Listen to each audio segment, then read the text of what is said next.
avec le voilà qui arrive à mes côtés. Il a relevé le combat au pied levé, pas plus tard que hier soir, arrivé tout à l'heure, fin d'après-midi. Il nous vient du Nord. Il est ceinture violette de jiu-jitsu brésilien, pesé à 80 kg. Il nous vient de la team GSDI, monsieur Olivier Fontaine contre Aldric Cassata et Fernand Lopez qui m'a rejoint. Bonsoir. Bonsoir. Merci. Bonsoir Merci à tous les spectateurs. Là, on aura un combat assez avec une opposition de style. Opposition de style. Aldric Cassata, c'est un boxeur professionnel, mais il est également bon lutteur et bon jiu-jitsu. Et puis, alors, par contre, je connais bien Olivier Fontaine. Alors, Olivier Fontaine, c'est un jeune qui vient à la base du jiu-jitsu traditionnel et qui ensuite est passé au JJB, au jiu-jitsu brésilien, et qui excelle. Il est né à Dunkerque, il a 21 ans, je crois. Et voilà, c'est un jeune qui il a 2 victoires et puis 2 défaites. En MMA. Alors, il a pris le combat main levée il y a 24 heures. Il y a 24 heures, il remplace Georges Giner, l'Espagnol qui n'a pas pu assurer ce combat. Ouais. Et on avait quelques remplaçants comme ça, mais jusqu'à présent les remplaçants sont plutôt bien débrouillés. On a vu tout à l'heure Catalin Hersen notamment, redoutable face à Naya Bezam. Voilà. Et là donc ils sont allés au sol tous les deux. Alors, avec un des 2 combattants qui saigne déjà. Apparemment sur le coup de pied il s'est ouvert. C'est Aldric Cassata. Aldric Cassata s'est ouvert. Il a 31 ans, il vient de Nice. Et physiquement, vous le voyez, c'est quelqu'un qui a souvent été très affûté. Très belle préparation. On l'a dit tout à l'heure en introduction, qui a été blessé depuis quelques années. C'est son grand retour ce soir. Et là, ce serait vraiment dommage. On sait que ce sont des blessures, Fernand, qui sont très, très pénalisantes en boxe parce que ça saigne très vite et beaucoup. Exactement. Et c'est difficile d'arrêter ces saignements. Et c'est pas forcément des blessures très dangereuses. Exactement. Alors, il me semble que la blessure est juste au-dessus de l'arcade. Et c'est une zone qui est quand même peu vascularisé, et donc les premiers saignements c'est impressionnant, mais très rapidement ça peut s'arrêter. Avec un peu de chance, je pense le médecin va appliquer un hémostase, donc un produit hémostatique qui va arrêter les saignements, et on pourra peut-être revoir le combat, on pourra voir le combat reprendre. Il s'agit, Cassata, il a 1m75, il a souvent combattu à 77 kg. Aujourd'hui, ils font ce qu'on appelle un catchweight, donc c'est une catégorie de poids intermédiaire. Ils combattent à peu près à 80 kg. Il a créé il y a quelques années son club, Team Boxing Squad. Il s'agit je crois que c'était en 2010. Et voilà, il joue en même temps le rôle de coach et il continue sa carrière de combattant. Moi j'ai lu qu'il avait travaillé quelquefois à l'entraînement avec Georges Saint-Pierre, la grande star du MMA aux États-Unis, le Québécois. Exactement, il s'agit, vous savez maintenant le monde est ouvert, la globalisation est aussi dans le sport et le MMA. Ouais. Et donc voilà, les jeunes maintenant ils trouvent, ils se déplacent, ils vont chercher ailleurs, ils vont voir ailleurs. Alors c'est assez impressionnant parce que on a souvent sous-estimé Fontaine parce que il est en pied-point, je vais dire, parce qu'il soi-disant il est un bon grappleur, un bon du jiu-jitsu et qui ne saurait pas boxer. Mais là on voit que c'est Aldric qui essaie de l'amener au sol parce qu'il est en difficulté debout et que sa boxe pose un problème à Aldric. Aïe aïe aïe, c'est le saignement de nouveau qui pénalise Aldric Cassata. Ce serait vraiment dommage. La décision de l'arbitre elle est souveraine et régalienne. C'est-à-dire que si à un moment donné le saignement continue et si à un moment donné l'arbitre décide d'arrêter le combat, il n'y aura pas de... Voilà, ce sera incontestable, il y aura un arrêt de combat. J'espère que ce ne sera pas le cas. Et c'est vraiment dommage. Et on voit le médecin là s'affairer sur l'arcade d'Aldric. Aldric qui ne semble pas du tout affecté par cette blessure. On le dit, c'est beaucoup plus spectaculaire que grave ou dangereux. Exactement, ça c'est pas un traumatisme qui est grave. C'est juste que c'est gênant, c'est impressionnant. Alors il faut dire qu'il a une longue carrière en sport de combat, Altric, puisqu'il a été pendant longtemps boxeur professionnel. Hein. Voilà, il est ceinture noire déjà du karaté et il a fait une belle carrière en karaté, une belle carrière en kempo aussi. Et voilà, il a combattu notamment au SHC. Il a 4 victoires et 3 défaites à son palmarès. Voilà, il a commencé par le karaté tout jeune.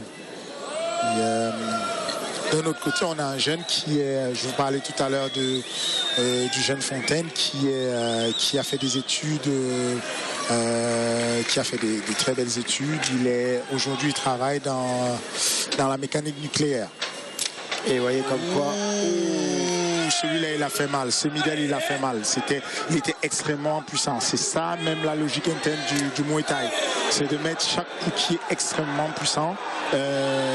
C'est la différence entre les autres boxes, notamment la boxe anglaise, le full contact, qui en fait, on peut mettre plusieurs coups enchaînés, donc qui enlève la puissance du fait qu'on doit et qu'il faille faire la répétition. Mais là, voilà, il utilise toute la puissance possible pour que le coup de pied soit efficace. Et on a vu effectivement ce jeune Olivier Fontaine, même s'il a pris des coups, il en a rendu. Et il n'est pas intimidé pour le coup. Il ne semble pas du tout intimidé par son adversaire, l'expérience de son adversaire. Du tout. J'ai eu la chance de... Alors, il fait partie d'une belle équipe où notamment on a la jeune Romu Hussein qui est une championne, une grande championne de jiu-jitsu brésilien, de grappling, et qui est notamment la seule française à avoir participé à Invicta, qui est une compétition qui se déroule un peu partout dans le monde. La dernière fois, elle a participé, c'était aux États-Unis. Invicta, qui est une compétition de MMA 100% féminin. Il n'y a que des femmes qui participent à cette compétition. Et c'est son partenaire d'entraînement. Donc voilà, c'est un jeune assez courageux. C'est un jeune qui est habitué aussi à tirer des compétiteurs de très très haut niveau. Donc effectivement, il est jeune, mais il n'est pas intimidé. Et là, on le voit qui se défend très bien au sol. Alors, il est coincé dans les cordes. Il est quand même mal à l'aise et je pense qu'il est sauvé par les cordes. Même si, je vous disais encore, il est en jiu-jitsu brésilien, il est ceinture violette, ce qui est déjà un niveau assez décent pour le MMA, c'est quelque chose de très bien. Il a combattu notamment à l'OFC en Belgique. Son professeur, c'est Christophe Tétard. C'est un ceinture noire 2e degré de jiu-jitsu brésilien de l'école de Flavio Bering. Et là, c'est reparti debout. Avec cette fois Aldric Cassata qui vient chercher son adversaire pour le projeter au sol. On sent vraiment beaucoup de puissance, de la maturité physique sur la morphologie à Aldric Cassata qui est, voilà, il y a beaucoup de puissance à chaque fois il frappe, c'est assez impressionnant.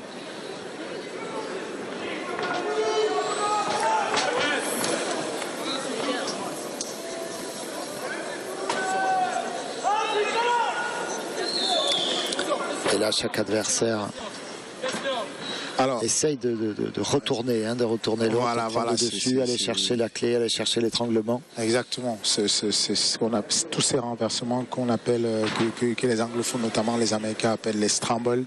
Le fait de revenir à chaque fois et de pouvoir ressortir des situations difficiles et repartir sur autre chose. Alors, il a affronté Fabricio Nascimento, je parle d'Aldric Cassata, qui est aussi quelqu'un d'assez expérimenté. Il a perdu le match, mais voilà.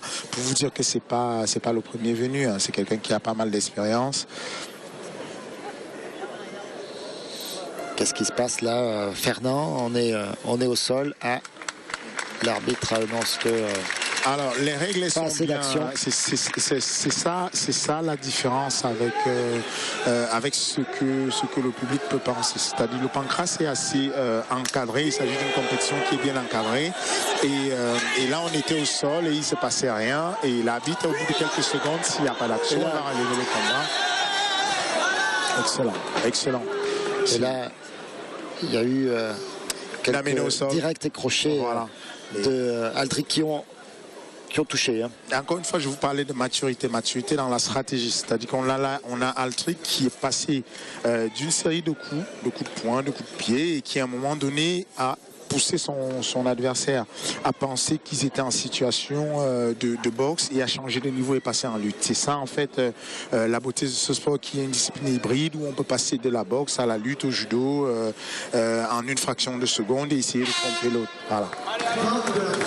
Et là on peut dire que Olivier Fontaine fatigué sur cette fin de premier round. Exactement. Alors remercie le gong. On verra, j'espère qu'on verra s'il aura pu récupérer, s'il pourra récupérer facilement de cette fin de round qui a été difficile. Fernand Lopez, on vous connaît pas bien, alors on aimerait que vous parliez un petit peu de vous. Vous connaissez très bien ce sport-là, vous les avez pratiqués. Parlez-nous de votre parcours. Alors, moi j'ai commencé par le judo, ensuite j'ai fait de la lutte, j'ai été international de lutte de mon pays d'origine, le Cameroun. Ensuite, j'ai joué au rugby aussi, j'ai joué au rugby à un bon niveau, et puis j'ai fait de la boxe française, j'ai fait notamment du taekwondo, j'ai fait de fil en aiguille, j'ai un peu parcouru tous les sports. Au final, à la suite d'une grave blessure que j'ai eue au rugby, puisque je jouais en première ligne et que je m'étais blessé suite une hernie cervicale, j'ai dû arrêter le sport et je me suis fait opérer des cervicales. De fil en aiguille. Et comme quoi le rugby peut être beaucoup plus dangereux que la boxe. Ah, complètement. C'est-à-dire qu'on a là un sport avec beaucoup d'incertitudes. On a 15 personnes qui nous chargent et on ne sait pas d'où ils viennent. On ne sait pas d'où ils peuvent arriver. Voilà, et ça peut venir de partout si les chocs ne sont pas contrôlables. C'est-à-dire qu'il y a une certaine force centrifuge qui amène les gens qui viennent nous plaquer, alors que sur le grappling, je peux stopper le combat, je peux faire ainsi. On va revenir aux images en direct, puisque le deuxième round va reprendre. Là, on était sur les... Exactement. Sur les images du premier round. On verra là si Olivier a pu récupérer de ce travail difficile. Aïe, aïe, aïe, ça c'est le coup au parti. Et... Alors c'est important aussi on a une discipline sportive qui souffre beaucoup de dogmes en fait et de la méconnaissance du public. C'est qu'il faut savoir que chacun des athlètes est quand même protégé et l'arbitre vérifie avant le début du match en pancrace que tous les athlètes aient une coquille pour protéger les parties. Et donc voilà, le jeune Olivier Fontaine n'a vraiment pas fait attention, enfin ne l'a pas fait exprès. On n'a pas fait exprès mais il voulait mettre un low kick intérieur, puisque c'est la stratégie idéale pour ce genre d'adversaire quand on est en garde inversée, de pouvoir attaquer avec la jambe arrière sur le coup de pied bas, le coup de pied circulaire bas, et c'est ce qu'il fait magnifiquement. Et là, une belle série d'Olivier Fontaine. Là, je pense qu'il a décidé de se rebeller. Je pense que... il se dit qu'il a la possibilité de faire quelque chose sur ce combat-là. Je pense même si de nouveau c'est Aldric Cassata qui l'amène au sol. Là on a vu en ce début de round que Olivier Fontaine voulait jouer pleinement sa chance. Il est très courageux. Il est très courageux. Il a décidé de se rebeller. Et de nouveau les saignements. Je pense qu'on n'a plus qu'un seul saignement, mais on en a plusieurs du côté d'Aldric Cassata. Olivier, il est jeune et il a beaucoup de... Voilà, il ose faire des trucs. Il a tenté des coups de pied qui mettent en difficulté Aldric. Et là encore, Julien Lorcy le disait tout à l'heure. Bravo et merci à Clément Marcoux. Les compétiteurs remplaçants sont vraiment pas des troisième mains ou des quatrième mains. On voit bien qu'ils donnent beaucoup de fil à retordre aux champions. Exactement. Aldric Cassata qui vient confirmer sa ceinture. Et là, en face, Olivier Fontaine va vendre chèrement sa peau. Exactement. On a vraiment un jeune qui est assez courageux, qui n'est pas venu... voilà, il est venu vraiment pour gagner. Il donne tout ce qu'il a. Il me l'a dit un peu plus tôt en début de soirée qu'il comptait donner tout ce qu'il avait et qui notamment en pied-point il comptait faire une surprise. Et ça se passe pas mal. Ça se passe pas mal de son côté.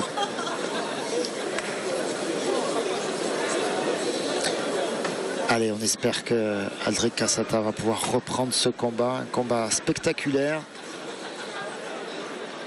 Et il va finir avec plus de sparadrap que de front. C'est l'arbitre, c'est interdit les passements de combat. C'est interdit, c'est interdit. Alors avec un spectateur là qui donne son avis. Les pansements seraient interdits. Fernand Lopez, vous avez un avis là-dessus? C'est pas faux. C'est pas faux. C'est pas faux. C'est simplement le règlement dit que on ne peut pas appliquer les soins pendant l'entraînement. On peut réduire le saignement avec des hémostatiques. On peut soigner, nettoyer la blessure, mais on ne peut pas appliquer des soins, notamment des pansements. Et donc, mais simplement, l'arbitre, ça c'est encore une tâche multiple et difficile. Alors le combat va recommencer. Mais voilà, je disais, arbitrer c'est pas facile. On a plein d'informations à gérer tout de suite. Et là, se souvenir du règlement à la lettre, c'est pas souvent évident. Et là, Aldric Cassata n'a pas cherché le combat debout. Il est allé directement. Je pense qu'il est de renverser son adversaire. Je pense qu'il est conscient que le saignement va il a un risque, hein. Et donc voilà, il se dit qu'il va aller chercher la soumission. Il veut vraiment aller finaliser le combat, imposer une clé et gagner le. Tout coup supplémentaire sur son front déclencherait à nouveau le saignement. Hein. Donc effectivement, même s'il ne prenait pas le coup, sa circulation sanguine est tellement fluide en ce moment qu'à tout moment. Même avec la vasine dessus, ça va repartir. En boxe anglaise, hein, on voit souvent des boxeurs qui avec leur adversaire touché, blessé, vont aller cogner cette blessure. Est-ce que c'est quelque chose qui se pratique aussi sur le pancras? Alors, c'est pas recommandé, bien entendu, mais le règlement ne garantit pas que le règlement ne garantit pas que le boxeur en question n'aille pas frapper sur la blessure. Mais quoi qu'il en soit, les consignes sont données au médecin et le médecin il est garant comptable de l'intégrité physique de chacun des combattants et les instructions sont données à l'arbitre d'arrêter le combat aussitôt que l'intégrité physique des combattants est menacée. Ouais. Alors Aldric Cassata qui est au sol et qui est sur son adversaire. Olivier Fontaine qui est moins à l'aise dans ce type-là de combat, en tout cas face à cet adversaire-là. Et l'arbitre qui va arrêter le combat. Aldric Cassata très déçu, évidemment. Mais le saignement ne s'arrête pas.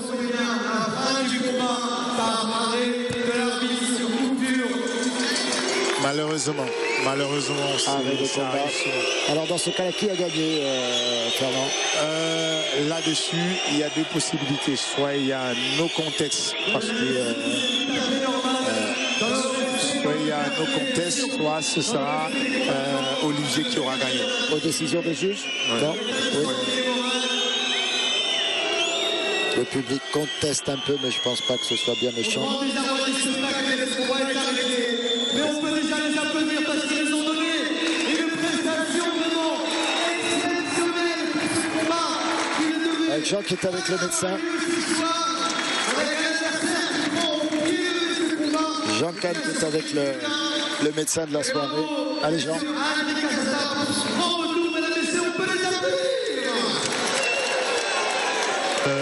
Alors quelles sont les blessures? On a vu là, on arrête par une blessure les arcades, mais quelles sont les blessures que vous trouvez le plus fréquemment dans ce sport? Fréquemment, c'est beaucoup plus des blessures, des luxations d'épaule, de genoux, de chevilles.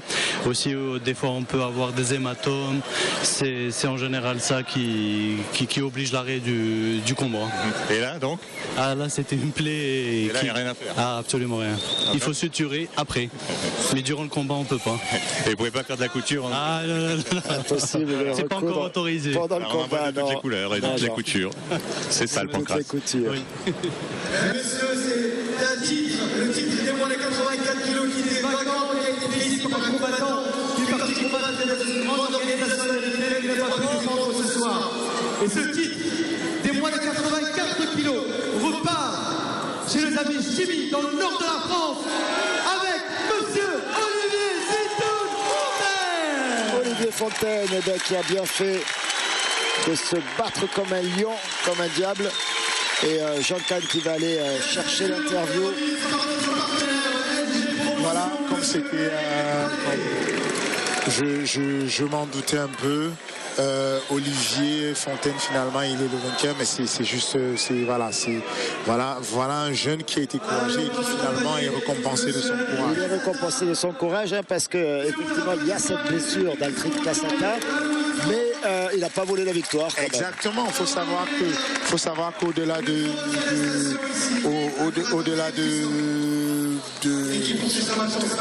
la blessure, la blessure, elle n'a pas été causée toute seule, quoi. Il y a eu un choc et donc il y a une blessure et voilà, ça signifie qu'il a touché à un moment donné, donc voilà, c'est bien. C'était au tout début du combat, hein, exactement, sur un moment debout où sur un coup Altrit Kasaka, un coup de pied circulaire, un coup de pied de Olivier Fontaine au front, et on a Jean Cade, hein, qui est avec le vainqueur, qui repart avec la ceinture et les remerciements.